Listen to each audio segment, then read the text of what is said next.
I'm always keeping my fingers crossed that this is working, and you never know exactly when we're live. I think we are live on YouTube. So welcome everybody to Clear Vision Wednesday. This is the first episode of 2025. I live here in Los Angeles where the wildfires are raging. I'm safe, but I'm really thinking about everybody out here. It's very scary time. So I want to acknowledge everybody who's watching now and think about things that are happening in the world, even if, we are safe. But we have a great guest today, and this is actually the perfect guest for today's, for me at least, crazy experience of this morning.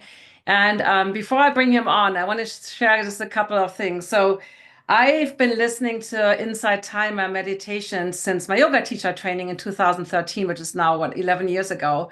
And initially, I just used the timer. It's a great free app, by the way, Insight Timer. And then at some point I started doing guided meditations. Sometimes you can the mind is too busy. And then I discovered David, who's my guest today. I'm going to bring you on stage, David. So first of all, welcome to the show. Hello, And great to be here. yeah, so and then I kind of stalked you on Instagram. I said, I was like, I love your meditations. You have this kind of lightheartedness in your meditation. Your voice is very calming, but you also do these little chuckles. So I was like, I would love to have you on the show. And then we kind of, that was a couple of months and then holidays. And then I just texted you a couple of days ago, like, can you come on the show today? And you're like, yeah. So It's great. It's great to see you. Thank you for yeah, and having I me. appreciate you. I know you're not currently in the US, so the time difference. Anyway, I'm a big fan of your meditations, and I think the first one I did, I can't remember, you did these courses. But it's really about, to me, I always talk about how eyesight is kind of connected to how you see the world, how you see yourself, maybe even the purpose or how you actually live your life. Like, what do you do in your life, right? And so I'm curious about your own story. How did you get into becoming a meditation teacher, right? Because how did you do all this? Tell us a little bit about your background. Sure. And before I even jump into that, just prayers to everybody in Los Angeles and hoping that all your friends and my friends and everyone else is safe is pretty intense at the moment. Um, and probably you, like most people, found me on Insight Timer or somewhere like that because there was some stress or anxiety or intensity or monkey mind, or something going on in life. And that's how they got into meditation. Most people get into meditation because they want to heal something or feel better. And in some way, I guess I'm an anomaly because I didn't get into meditation that way. I was 16 and my brother came home from college and he was probably doing a bunch of psychedelics and he was like, you got to open up your mind, man. And so he dragged me to the bookstore. I remember the bookstore. It was one of those big Barnes and Nobles, and he just said, buy a book, something a little different. And I found it was the year 2000. It was October 2000, the year 2000. I picked up The Power of Now by Eckhart Tolle and took it home and just started reading. And it really struck me. I would say I had a pretty big epiphany in that moment of reading it, the first 10 pages of the book. And I started meditating a lot from there, reading every book I could find. I grew up in New Jersey in the suburbs, so my parents were immigrants. There was no one to teach me. There was no one to talk about it with. I was playing ice hockey, hanging out with my friends. But by 17, I was looking up, it was early days of the internet, but I was looking up ashrams in India, just wanting to go live there and practice. And eventually I did. And I studied with a lot of different teachers. I ended up living in Hawaii for many years, studying with teachers, and then eventually started teaching online, podcasting, writing, retreats, kind of all that stuff, working with Insight Timer, where you found me. And here we are. That is the very, very short version. So what struck me when, as you were telling your story, I knew just a little bit about this before, and so it reminded me of my story in a way when I got into eyesight improvement because I had these changes in my vision, and when it got better after playing handball for several years, and then it got worse, and I was so scared I need to be back in glasses. I remember going to all the bookstores, and I was like, there has to be something about you're making your vision better. There has to be something. This doesn't, and I was really into Zen Buddhism, and I was reading, I think, art and what was it, the archery. And so like I was super interested in all this idea too, this kind of almost like what you see without looking, like with your eyes closed, like this inner vision. I was really drawn to that as well. And like the same thing, and nobody in my family, like everybody thought I was crazy. Like, what do you think? You have bad eyeballs. So it's interesting that, we both kind of forged our path, even though it was, not convenient necessarily, right? But there was this inner calling. And I think this is something I want to talk to you about today, is this, if you call it mind's eye or third eye, but this kind of intuition or the sense of like, how should, following our path, because I remember being 19 and I was like, the parents are all well-meaning. I have two daughters, but they wanted me to go into like some stable job, right? Like I was like, you know what I mean? Like you feel like so much pressure at that age also, but you also have I think we have really strong intuition at that age compared to as we get older and more responsible, you know? So what are your thoughts on this idea of like, using your inner guidance in terms of connecting with this purpose or this idea or even decision making, like what should I be doing? Sure. And let me just preface that by saying I went to a school for 7 years in Hawaii on this topic, on awakening the third eye, years and years of meditation and training, and energy work, we would call it, very woo-woo stuff, that I did for many years. And so definitely my core competency would be around this space. So and just a very brief story about that. I was living in India, at an ashram, meditating a lot, doing, learning very traditional Eastern studies. And then someone did some kind of intuitive healing work with me. And I was just blown away. Like, how were you able to see me with your eyes closed? Like, they saw inside of me in a way that nobody else ever had. And so that led me to going to school for it in Hawaii. I just want to preface by saying that. Um, and let me also just say that we awaken the mind. We can call it the mind's eye, the inner eye, the third eye. In yoga, you can call it the sixth chakra. I don't really care what anyone calls it, but it's what we use to see when our physical eyes are closed. And so when we close our two physical eyes, we open our third eye, or our mind's eye. Right. So some people have a condition where they actually cannot see images in their mind, and so I want to acknowledge that. But for the vast majority of people, if I just say, I want you to imagine a red fire truck, or a bright orange, or a memory. Remember when last time you went to a yoga class or saw a family member, you have some image in your mind, right? So we have this ability to see images, and we also have an ability to see inward. So we can see the outer world with our physical eyes, and then let's call it our subjective internal world with our mind's eye. So when I go to meditate, I close my eyes, and now I'm looking inwards.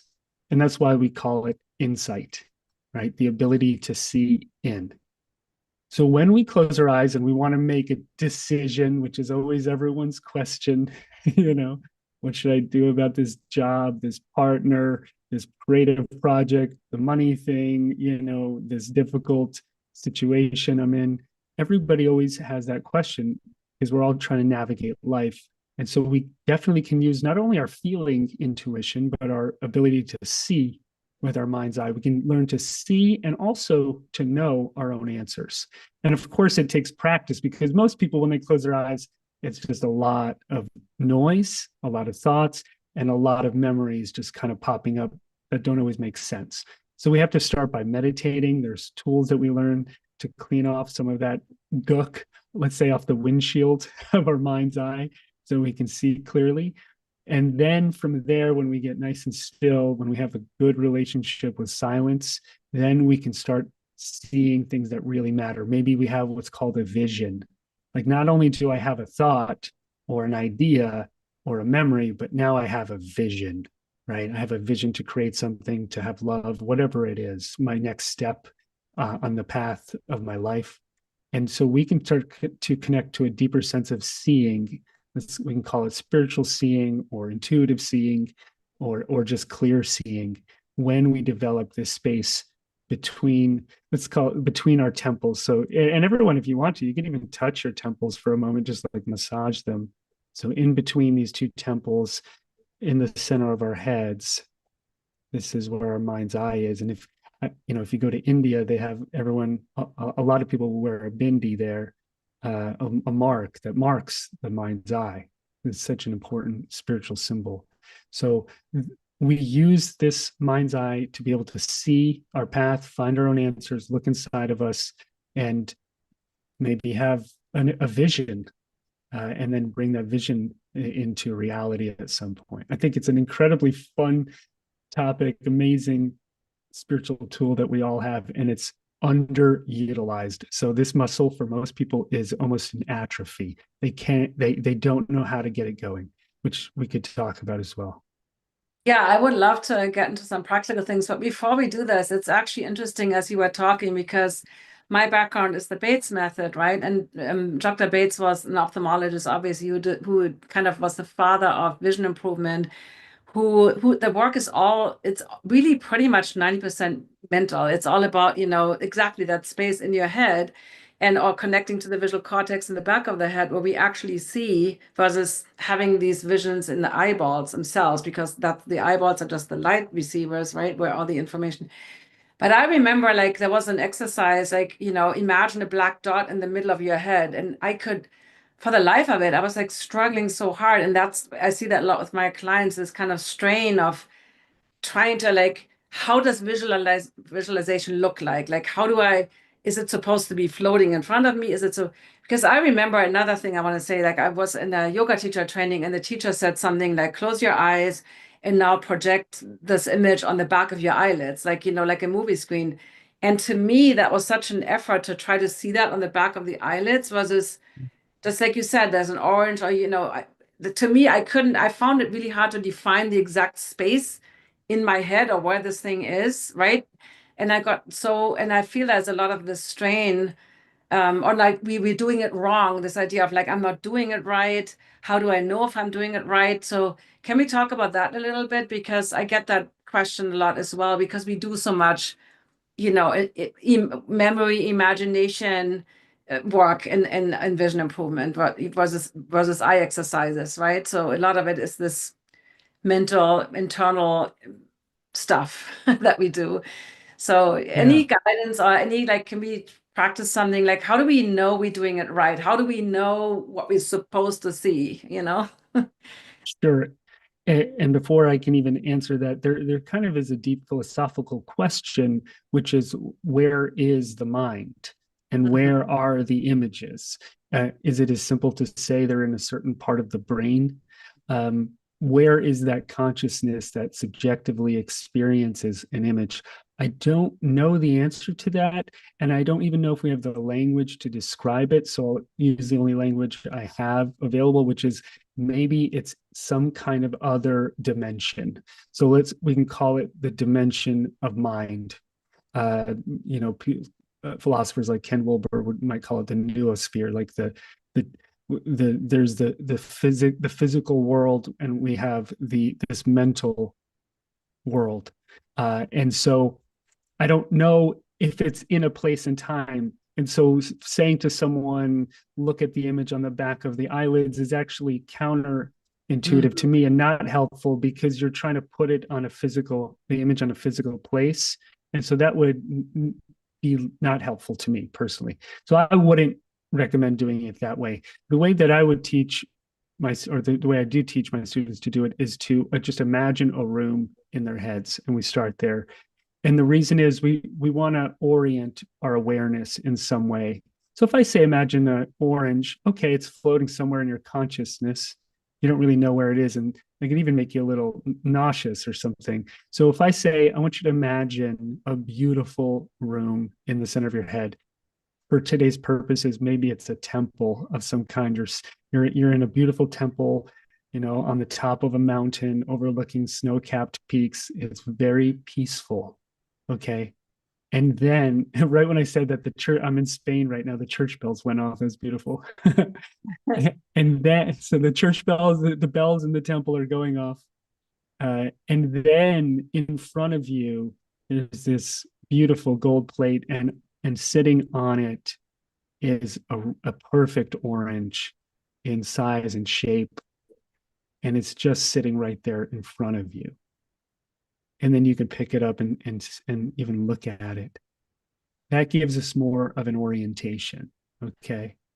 So that's how I like to do it. So we start with a room in our heads, and that's the simple version. If we were going into, hey, why can't I see my own answers, which is the question we're talking about, then I would ask you to see a room in your head that you didn't kind of imagine, like a beautiful one I said, but what does it actually look like in there? And the first time I ever did that exercise, it was like a dark little closet.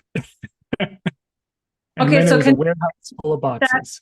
can you, so basically the prompt was just imagine a room versus a beauty, like you didn't give any description and then you saw a closet.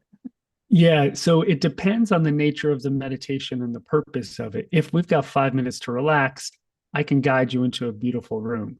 But if we want to heal ourselves and figure out why we can't see our own answers, why we're stuck and confused and in doubt and in pain, and there's a bunch of memories we got to pull up and heal, then I actually want you to take a look at what the room in here looks like without any preconceived notions. And that's much harder. That could be intense, right? And so the first time I did it, it was a dark, it was a dark, small place, and there's a lot of cleaning up to do. So in meditation, we can start to clean this room. We can reorient it. We can clean it up, and then be comfortable in our own heads. There's a saying I always hear Jack Hornfield, the teacher, say this. My room, my head is like a bad neighborhood. I'd rather not go there. So we're trying to avoid what's in our own head by externalizing our experience all the time. And this is why the mind's eye goes into atrophy. So all of my energy goes into seeing images on social media, on a screen, on a TV, right? On my iPad, whatever it is. I'm constantly being bombarded with images. And, when I was 5, 6, 7 years old, I was inventing images all day long. Now, as an adult, I'm lazy. The world, I'm paying money to be given images, or I'm paying in my attention to be given images all day long. And then this muscle just goes completely into atrophy. And that's what happens to most people. And then what we're stuck with is a bunch of, fuzzy memories and over inundated minds. And it's not a great neighborhood to be in. So this is where we start. So the path to finding your answers by using your mind's eye and seeing clearly goes through all of that energy that you've accumulated over time. I don't want to scare you, but that you've accumulated over time being in the world, being an antenna, being around a lot of negativity. The world is be quite an intense place in it. People are inundated with the news, with pain, with energy. So as meditators, we start by cleaning that space up, and then only then can we start to see more and more clearly. Only if you actually want to see who you really are.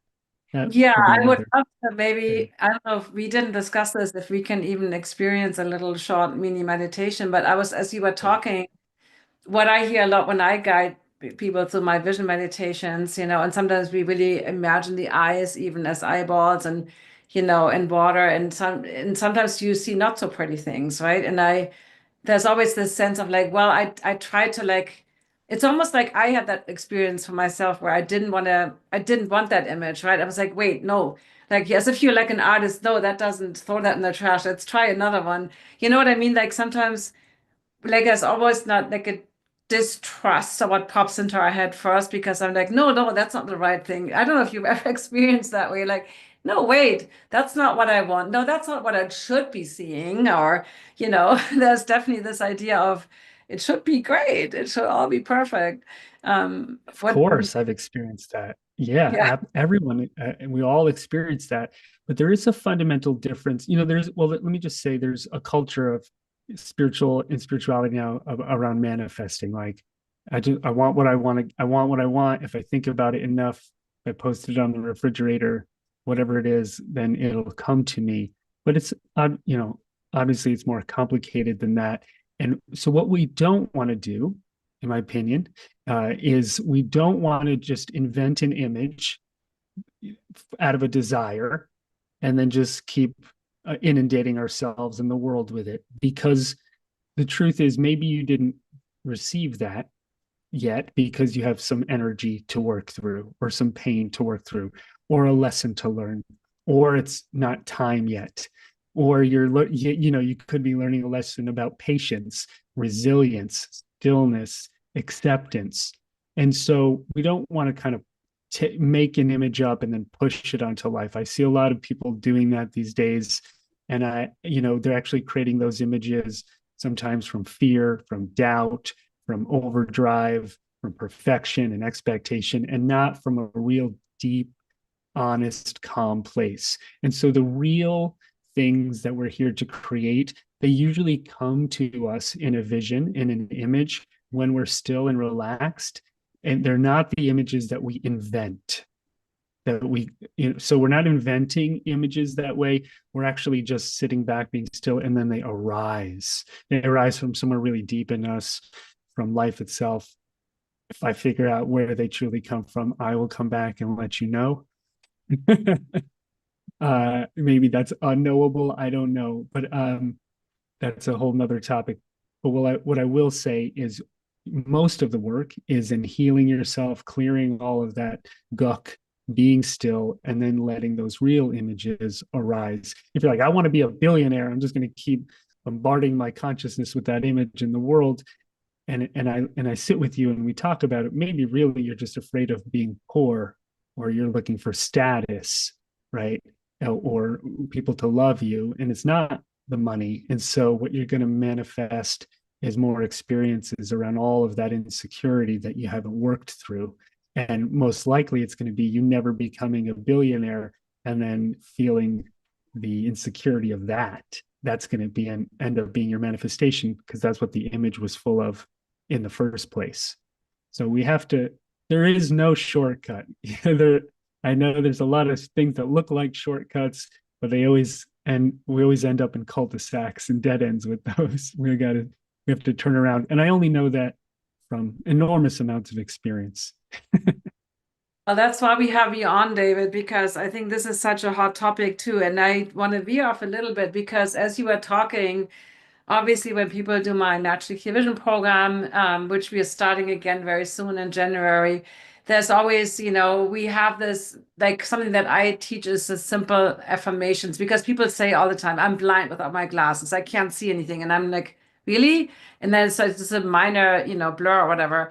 So, we start like saying things like, I'm appreciating, like, oh, I thank you for the beautiful things I can see, or something, but shifting the language around how you talk to your eyes and yourself and how you see into a more positive way. And obviously you know there's also this idea of setting some goals. I mean, this is something that I'm also always going back and forth on, because we have this idea of smart goals. And and I know when I don't have a goal, like sometimes, especially if it's like a 12-week program or something, right, if we have a specific amount of time, we do want to have some kind of idea of where we want to go, in terms of, so that's not so much the life decision, but more like where we want to go. But then I also, from yoga, the idea of aparigraha, like non-attachment, because the more attached yourself, then there is this stress and the strain, and then you're not relaxing and you're not seeing the real messages happening. So I know, what are your thoughts on this idea of, like the idea of just changing how you talk to yourself? And let's say the example of the eyes, it doesn't matter what the example is, but what do you think about that? Because I realize I totally agree with what you said. If you just throw a vision board on there, I want to live in this mansion, whatever, but like, why? Like, right? What are all the deeper layers behind that? But what are your thoughts on this idea of Well, affirmations okay. yeah. Well, first, let me just say the goals themselves should be coming out of that deeper place. Mhm. Okay. So it's the same thing. Where are the goals coming from? Right? Are they coming from pain, from insecurity, from fear? Are they coming from running away from something, or what, or a neediness for love? So it's the same thing. Where are the goals coming from? That would be the question that I ask, that a lot of people either don't ask, or they maybe lie to themselves. They're kind of living more on the surface. Same thing with affirmations. Words can be very powerful. So are the words coming from a deep place of honesty, or are the words coming from hope and fear, which are kind of two sides of the same coin? A lot of times our hope is coming out of fear of what we don't want to happen and what we hope will happen, versus a deep inner peace. So before we can get anything we quote unquote want in life, I think we need inner peace. And the reason is, if we don't have that, we'll mess it all up anyway. And so if you want to heal your eyes, for example, if you're saying my eyes are healed, they're healing, I have amazing vision, but the vibration of those words are coming out of fear, out of confusion, then they're not going to be very powerful or helpful. So can we get to a place where we say that kind of mantra and those affirmations, those words, and they have power? Absolutely. But we might have to do some inner healing first, right? Or you're already there and you feel good and you say it and something shifts and it clicks. So I don't want to color anyone's experience. That's very possible. But in my experience, a lot of times when we're doing affirmations or mantras, we're really in resistance to something, or we're really trying to pull at something. So let's just want to be honest about that. And when we're honest, that's when the words have power. So that's my caveat for that. And prayer too. Prayer is very powerful if it's real, and if it's not, it's like a butterfly, just floats away. That's why I'm asking you these questions, because I 100%, that feels 100% true. So what's a place? Is there something practical, or more like, what is a place to, let's say, stick to this topic with the eyes, right? Like, we want this healing, and we realize that whatever we're saying is not aligned up with us, because it just feels like push pull, like kind of this thing that we put ourselves, but we don't really, it's not connecting vibrationally at all with where we're at. What could be a place to start? I know that's a big question. So let's look at it. Maybe we could look at it a little bit from the symbolic or energetic spiritual standpoint. So, and not all, and I was mentioning this to you earlier, it's not always the case, but sometimes something deep inside of us, when there is something hurt, there's a spiritual wound, it can manifest eventually in the body. And now there's countless studies on what stress, anxiety, trauma do to the body, the illnesses that they cause, right? So that gap is being bridged more and more. But let's just say, for example, when it comes to the eyes, the function of the eyes is a place we see the world through. We bring in the light, and this is how we see the world and how we engage with the world. So just as an example, if I was meditating and I had something wrong with my eyes, I might ask myself the question, is there something that's been blocking my vision, something that I don't want to see, something that I buried, that I'm avoiding? And is there even, maybe there's a connection between how I can't see the outer world and the inner world? Maybe I'm having trouble seeing both. Is there some kind of relationship there? So if it was me, I would start there, and I would look at that energy and look at that relationship. Obviously, some of this work we can do in meditation. Sometimes we need therapy. Sometimes we need guidance and healing. And, it could be many, many layers and different arenas that we could practice and heal in. There's men's work, there's women's work, there's couples work, there's visualization work, there's Vipassana retreats. There's countless ways that we can heal, but that's where I would start. I would ask myself, sitting still in meditation, what is it spiritually in me? Is there something that's wounded or stuck that's causing bad vision? The answer might be no. It might be no.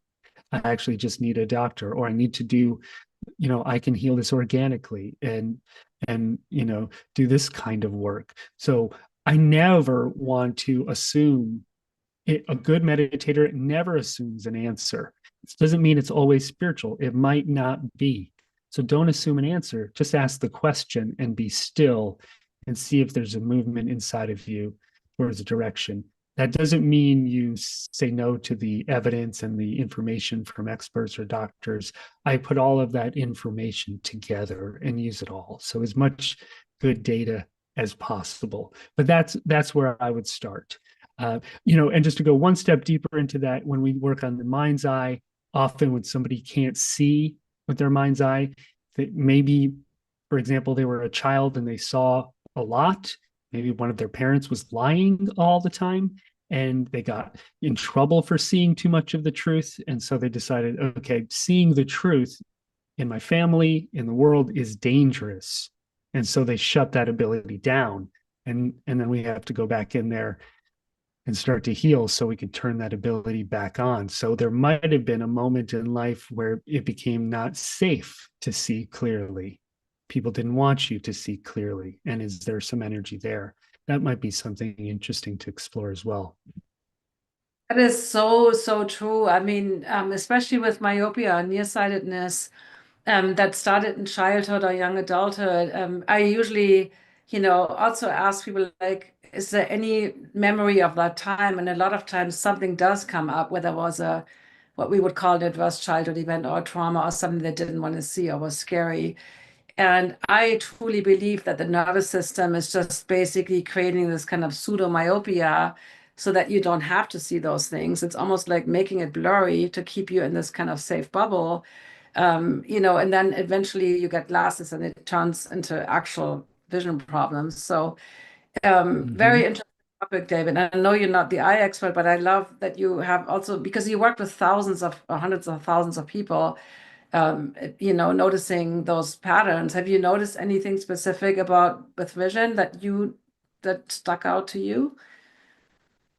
You know, I can't say that I have in terms of just an individual case where somebody had bad physical vision. I've had my own, journey with vision. I was telling you that when I was in college, I went to check out getting eye contacts and they put some drops in my eyes. I was 21, this big buff, not big, but more muscular than I am now, ice hockey and roller hockey player.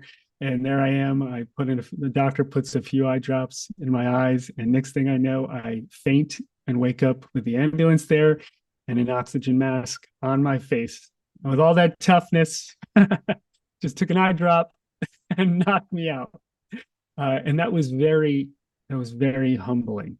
It was very humbling to have that experience. And so I wore glasses for a long time.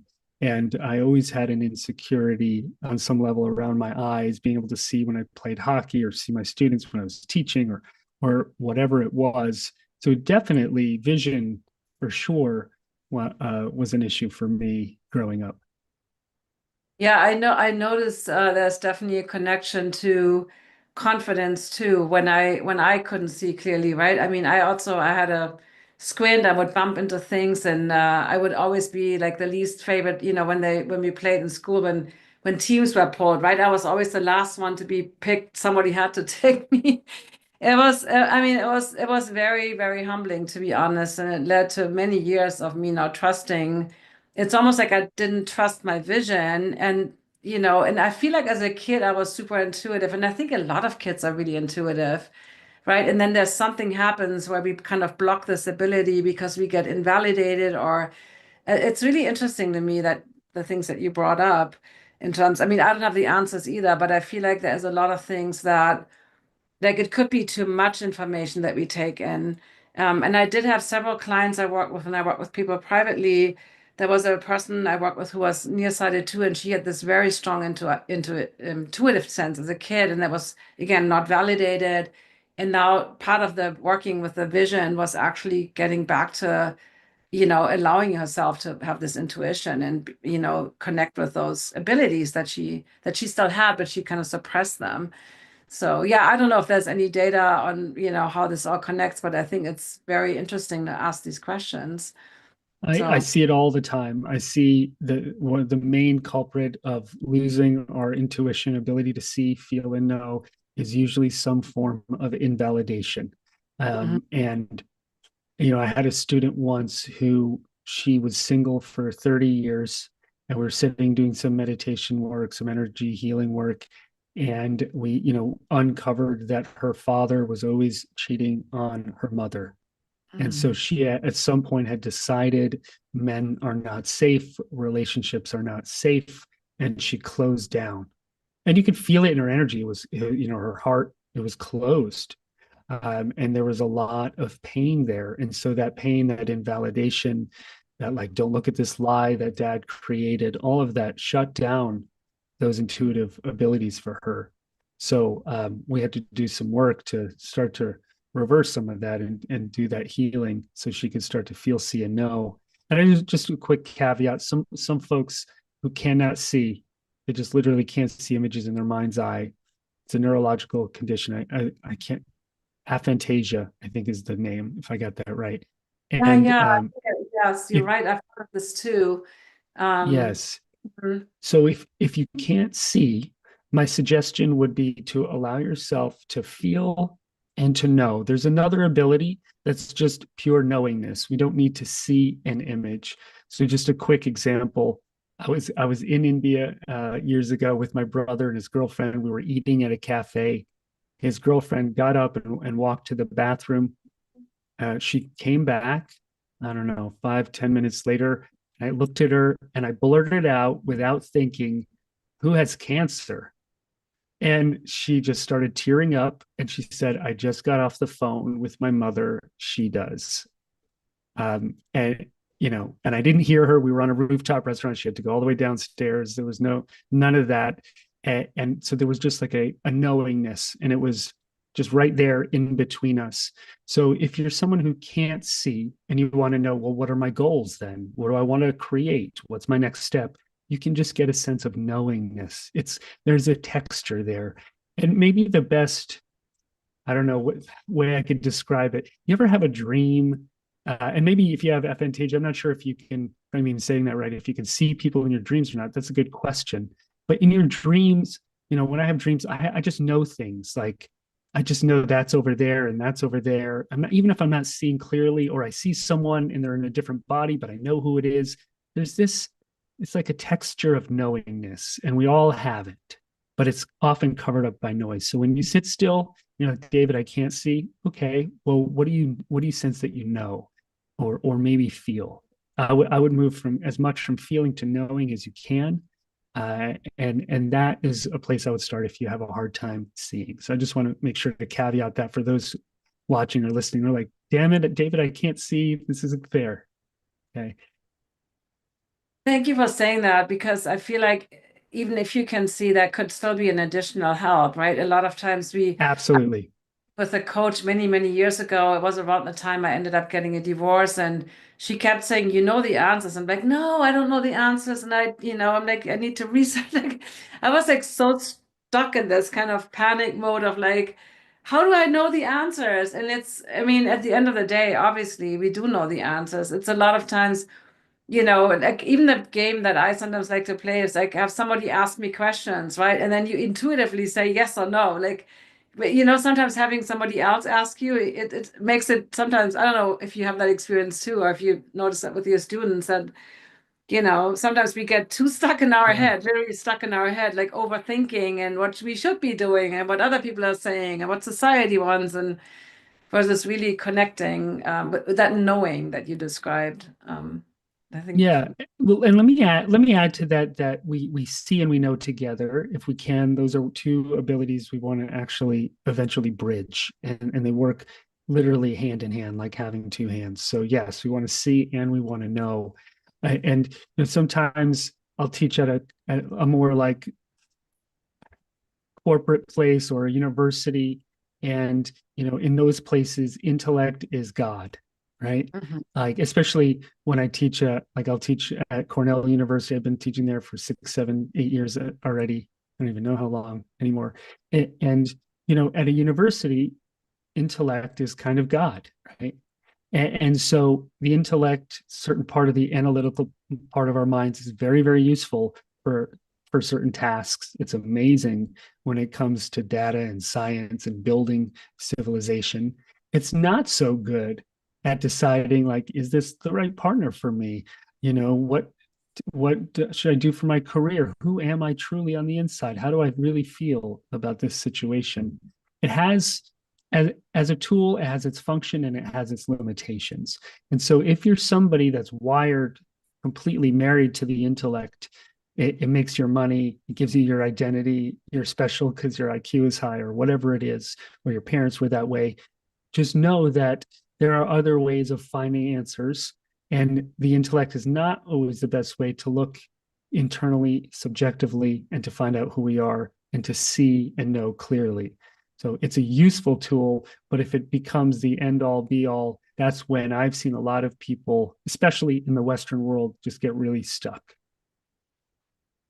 What is your opinion on like sitting, obviously meditation, and I know in your meditations you always say, sit, and then you eventually close your eyes versus walking. I've listened to a lot of your meditations walking at the beach, and to me, the movement is sometimes really helpful to actually, you know, come to sometimes sitting still. Sometimes it's the best thing, and sometimes I feel like adding movement can be really helpful to get more clarity. Have you any experience about that or any thoughts on that? Yeah, for sure. It actually is kind of a similar answer to the goals and manifestation question. It depends where it's coming from. So if you need to move because you're restless, then maybe it's not helpful because you might need to sit still with the restlessness. And the moving is keeping you from really facing something. Or it's a great walking meditation and it's what you need. So it can be either. Again, it's about being honest with what's true. In the beginning, if you're really starting out with meditation, if you're high anxiety, if you cannot sit still, sure, then go for it. But I don't want to talk to you 5 years from now, and every single time you meditate, you're running, and it turns out you're running from something, Uh-huh. and you're calling it meditation. So in meditation, we sit still because that is the hardest thing to do, is to be still and allow whatever wants to come up and then face it. And the same goes with laying down. When we lay down, it's so easy to just drift off and chill. So can we meditate laying down? Sure we can. But there's something special about sitting up, whether it's a chair or, legs crossed. To me, that doesn't really matter. What matters is that your spine is relatively straight, and that brings a certain kind of awareness and stillness. It's just like you wouldn't dance by laying on the floor. You're probably going to dance by moving your feet, standing up. Dance is a certain function, right? In sports, there's a certain function. In soccer, you use your feet. In boxing, you use your feet and your hands, right? So in meditation, the posture has a certain function. That doesn't mean we can't have awareness cultivation in every posture, walking, laying down, whatever it is. But the core of the practice, in my experience, should be sitting still, somewhat with your back straight. Now, I've had students who literally they're bedridden, they cannot get up, and so fine, you work with that, of course. But for the 99% of you, sitting still, sitting upright as the kind of core of your practice, I think is essential. Okay, love that. And that's what I usually do. And as you were talking, I was like, I was actually in a bad place when I was there, and I had to run. Not run, but I had It's to work. okay. That was part of my nervous system. It's so good to really identify, right? Identify the different things, that feeling of restlessness. I teach something called palming, right? Where we close our eyes and we cover them with the cupped hands. And I also had students that couldn't sit still at all, like, and we had to do movement first and then we could do palming. So sometimes getting that out of the system. What do you think? We're gonna wrap up soon. I see some comments on YouTube, but not direct questions to you. So, what do you think about the timing? I am personally always usually meditate first thing. I get up and then I meditate. Do you have any like for beginners? Let's say somebody really wants to get started, like what do you recommend as kind of a routine, or any of your meditations that you think would be really great for somebody to get started? Sure. And before I answer that, if nobody on YouTube wants to ask me the nature of life, the universe, and everything, and then that's okay. I don't have those answers anyway. Uh, so when it comes to right when I said that, the church bells rang again. I love Spain. Um, so when it comes to starting a meditation practice, I think it's very important to time yourself, because this is what happens to almost everybody. The moment you hit an uncomfortable energy or thought pattern or feeling or physical discomfort, your body starts generating thoughts that say, get up, quit, I'm busy, I have to do the laundry, this isn't working. Those thoughts are actually manifested into your mind through forms of resistance, and they're very convincing. And so it's so easy to be taken for a ride by the thoughts in our head, which is why we meditate. That's what's happening for most of our lives. We're being, it's like a little carrot. We're just chasing around every thought we have. We can pull us anywhere we want. And that's why there's this huge debate in society of, like, misinformation, disinformation, controlling people's ideas and beliefs and minds and thoughts, and freedom of speech, right? Because you just put a thought in front of somebody and they're like, like a puppy with looking at a snack. And so the meditator, as a good meditator, you separate consciousness from thought. Okay, that's the fundamental piece here when meditating. You are not your thoughts. You are the awareness that thoughts pass through. If you can find that place and that shift inside yourself, your anxiety is going to reduce, your stress is going to go down, and then you're not going to be pulled around by every thought that you have. Imagine that you went and tried to fulfill every thought that you had. That's kind of what people who go off the deep end do, right? They've lost their ability to differentiate between thoughts and reality, how they feel, who they are.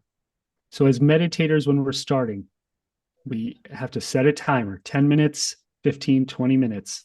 5 minutes, in my opinion, is just too short, because it takes longer for the system to power down. In 5 minutes, you're still going to be going, am I meditating yet? That's just my experience. So let's do longer if we can, 10, 15, 20. Set a timer so that even if you want to get up, you don't. There's a teacher I love, Dan Millman. He wrote The Way of the Peaceful Warrior. I think he would say, when you're running up a hill, you can quit as many times as you want. Just keep your legs moving. In meditation, we are doing the same thing, but exact opposite. No matter how much you want to move, you just stay still. No matter how many times you agree to get up, you just stay still. And so any posture, I mean, in terms of your legs on a chair, on a cushion, sitting, with your heels, your butt on your heels, whatever works for you, time yourself. And then in terms of technique, that's entirely up to you. There's 1,000 of them, but a great place, I think, to start is just to allow yourself to focus on silence. And so you sit there, notice the silence, that all the noise is around. There's a silence. You need silence to have noise. Otherwise, you wouldn't be able to differentiate sounds. So there's a canvas here, okay? In our mind's eye, when thoughts pass, not only are there thoughts, but there's the space that the thoughts pass through. That's where meditation lives. So we're focusing and canvas, the space that the thoughts, the feelings, the noise all pass through, okay? That's when you're going to find a sense of stillness, a sense of silence. That's when there's an opportunity to find your answers and to see clearly. If you can sit and do that for 10, 15, 20 minutes a day, you're going to notice a dramatic shift in the quality of your energy and consciousness and the way you approach the day. And if you can do that twice a day, even better, in the morning and in the evening, in the morning and in the afternoon, whenever you have time, okay? Handcuff the kids to an iPad. No, don't do that. Whenever you can find the time. If you cannot find any time, which occasionally is true, then meditate as you fall asleep, if that's the best that you can do. So, but for most people, 99% of the time, it's not time, it's energy. They tell me it's time, it's just energy. It's just them overdoing it. I agree. So there's actually a question on YouTube, and I know we've gone a little over, but everybody is loving this discussion. So because I started with just setting the timer, just like you said, that's what Insight Timer, the original app, was really designed as a meditation timer. You have your back, you can do silence or some background noises, and you can different gongs and all these kind of things. And then when I used it, there was already guided meditations, but I don't know how they originally started. But like, what do you think in terms of using guided meditations such as yours versus starting with what you just described? Allowing silence, like what is a good mix, or when should you start with guided, or should like, what are your thoughts on that? Sure. Well, if you're listening to me, you must be in a really bad place. No, I'm just kidding. I do have a course called Laughing to Enlightenment. Uh, I do have a course called Laughing to Enlightenment for those folks who take themselves way too seriously. What I would say to that is you should have a balanced practice of sitting in silence and having guidance. You know, we can learn the piano ourselves, but we'll move much faster with a teacher. But you can't always play the piano with a teacher. I mean, the whole joy of playing the piano, and I do play a little piano, is to play alone and to be in that flow. And right. So I can guide you, any teacher can guide you and teach you tools that will help move you in the right direction, hopefully, if you choose a good teacher. If you're looking at the back of your eyelids, I don't know where that's going. And then also have your own stillness practice. That would be my 2 cents. All of the above approach. I love it. So the question on YouTube from Colum, I don't know if that's something I don't think you would be able to Sure. answer that. Let me ask it anyway. Can our bodies self-heal with meditation and conscious mindfulness? Yeah, great question. First of all, I would never give any form of medical advice ever. That you have to call my cousin, Dr. Gandelman, who's a cardiologist and a very good one. Uh, so, in my personal experience, I have experienced healing. Yes, physical healing, as with ailments that I could just sense, see, feel, and know that were related to some wound, emotional wound, some internal experience, some weight that I was holding. I've definitely had that experience.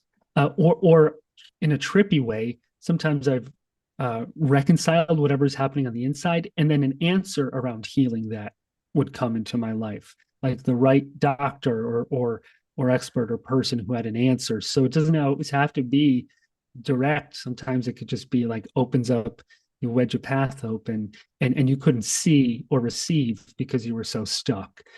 So in my personal experience, I've had healing from external physical healing from internal spiritual healings. I have personally had that. Yeah, so I hope that, but I will promise nothing. Of course, I can't promise anything 100%. I can't promise anything either with their eyes. I can just guide people to do what I've experienced, what I've learned, and so on. And most people do see results, but there's never any guarantee. That would be crazy. Okay, well, we're gonna come to a close, but quickly, where can people find you? What would be a good place to connect with you? I know you do retreats, you do so many great things. So tell us a little bit about anybody who wants to follow you or find you somewhere. Sure. You can find me at meditationschool.us. If you're on my newsletter, I send everything first to the newsletter. So my sleep podcast, any events I'm doing, free classes, meditations, I do newsletter first for everything. So that would be the easiest place. And then also, if you have the app Insight Timer, which is the world's most used app, I have plenty of meditations on there as well. Wonderful. Well, thank you so much. We're going to have a little private powwow with the Clear Vision Club members. YouTube, goodbye. We see you. Well, actually, yeah, we see you next week. Well, thank you so much, David. I really appreciate you coming on such short notice. And I think this was an amazing and important discussion any time of the year, but I think especially now at the beginning of the year where we tend to ponder some of these things maybe more deeply than we might do in the summer, let's say.